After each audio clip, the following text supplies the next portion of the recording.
Self start. என் லைஃப்பில் அது என்ன பண்ணுச்சுன்னா, like when I was doing my UG, அப்போ அடுத்து என்ன பண்ணலான்னா எவ்ரி ஒன் வேர் லைக் ஓகே பிஜி பண்ணலாம். என் வீட்டில் என் அம்மாவை போய் கேட்கும் போது அவங்க என்ன சொன்னாங்க, யூஜி முடிச்சாண்ணா அடுத்து பிஜி தான்ட்டுன்னு. பட் எனக்கு எல்லோரும் போகிறதுல இல்லை. சரி ஓகே, அப்போ தான் இந்த மெடிக்கல் காஸ்மெட்டாலஜின்றது கொஞ்சம் ஃபேமஸாக வந்துச்சு.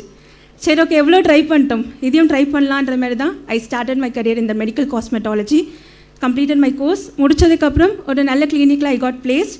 அண்ட் நான் இப்போ ஒரு பொசிஷனில் இருக்கேன்னா அதுக்கு அப்போ நான் எடுத்த ஒரு டெசிஷன் தான் காரணம்.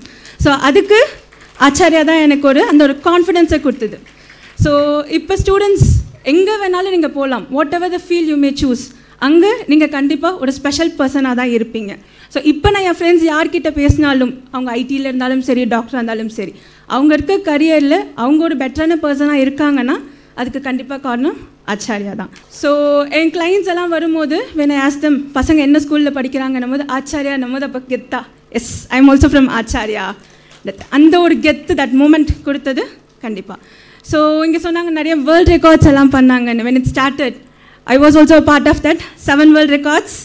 and நான் 9th 10th படிக்கும் போது when 10th எக்ஸாம்லாம் வரும்போது I was in sports. State meet நடந்துச்சு. ஸோ அப்போ ஸ்டேட் மீட் நடக்கும்போது 10th ஸ்டாண்டர்ட் மற்ற ஸ்கூலில் என்ன சொல்லியிருப்பாங்க, படிப்பை மட்டும் பாருங்கள் வேறு எதுவும் பார்க்காதீங்கன்னு. But what my teacher taught me, ரெண்டுத்தையும் எப்படி லைஃப்பில் பேலன்ஸ் பண்ணி எடுத்துகிட்டு போகணும். ஸோ ஸ்டேட் மீட்லேயும் I got the prize and 10thலேயும் ஐ காட் 10 CGPA.